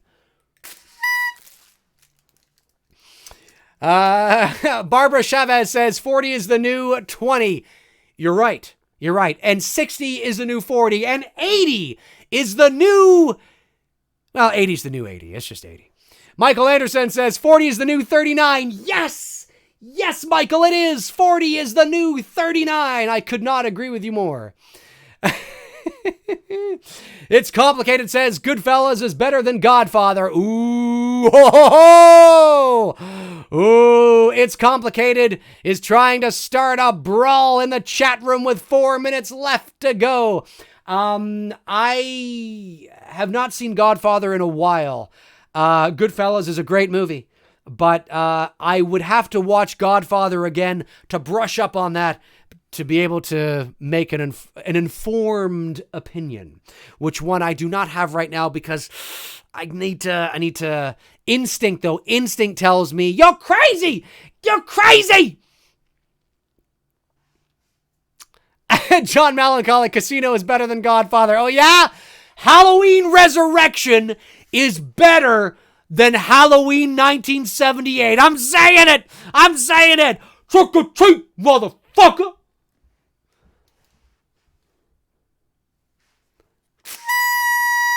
Now Dave has officially lost it, everybody is saying. You are losing it. Kieran Pritchard says, happy birthday, Dave. Thank you very much, Kieran. Much appreciated. Okay, folks, we got 3 minutes left. 3 minutes in this 40th birthday celebration. 3 minutes. A reminder to those of you that are watching tomorrow night on Two Dudes and Some Bullshit, 7 o'clock p.m. Eastern Standard Time, right here on this channel. Tony, Michael, and I will be talking The Exorcist. So if you haven't watched The Exorcist in a while, you may want to watch it between now and tomorrow night at 7 o'clock p.m. 2 minutes left to go. 2 minutes left to go. Brandon Gregory says, Dave, tell me, did you name your cat Veda after Darth Vader? I absolutely did. I did. My girlfriend actually named her Veda. So yes, it was definitely after Darth Vader. You being a wise guy to me? Oh, I love it. I love it. Joe Pesci is fucking awesome. Okay, let's see here. All right. We got 2 minutes left. Less than 2 minutes. The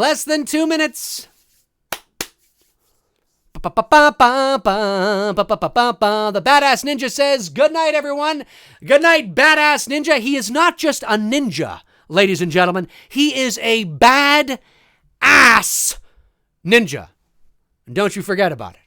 Mohammed Camber says, Dave, what didn't you like about Scream 2? You didn't speak too highly about it. I didn't hate it. It's just that, for me, again, the shtick and the gimmick of what made the original Scream so good, you know, it's like the magic trick was revealed at the end of the movie. It's like, oh, it's not really a guy. It's really just other people. Oh, with a voice changer, pretending to be another. Oh, it's like, and then they just do the same thing over again in the second movie. yes, I understand that that you have, the narrative move forward with, the introduction of Stab, and of course now what's going on and things are back, but it's very similar, and I don't hate it. I just was like, I've seen this before. That's kind of how I feel about it. Okay, 1 minute left to go. 1 minute left to go. Scream 4? Nah, it was fun. It was like revisiting some old friends. So it was kind of fun, but I didn't think it was amazing or anything like that. Roger House says, that's the most annoying little thing ever. I'm only 10 years behind you. Oh, this thing here? Damn right, it's fucking annoying. It's great. Davey Dread, enjoy your night, Dave. Thank you very much, folks. All right. That's going to do it for me. It is 8 o'clock p.m. Eastern Standard Time right here on this YouTube channel, and it's time for me to go grab some late dinner and then watch, hopefully, the Raptors take care of the Milwaukee Bucks tonight and go to the NBA Finals for the first time in franchise history, and the first time that the NBA will have a Canadian team, well, it's the only Canadian team, in the NBA Finals. And like I said, you know what? If they do get there, I think they can take the Golden State Warriors. I really do. They played them twice during the regular season, and they beat them twice. Now, I'm not saying, hey, playoffs are different, all right? Playoffs are different, but come on, Raps. We'll see what happens. All right, guys, that's going to do it for me. Much appreciated. I think you guys are awesome. Thank you so much for all the birthday wishes. It's great to be 40. It's great to join the 40 Club. And thank you to each and every one of you that continue to watch my videos, continue to support the channel in all the ways that you do. You guys know who you are. It's all of you. And I think you guys are awesome. So that's going to do it for me. And in the meantime and in between time, I will talk to you guys soon. All right. Cheers.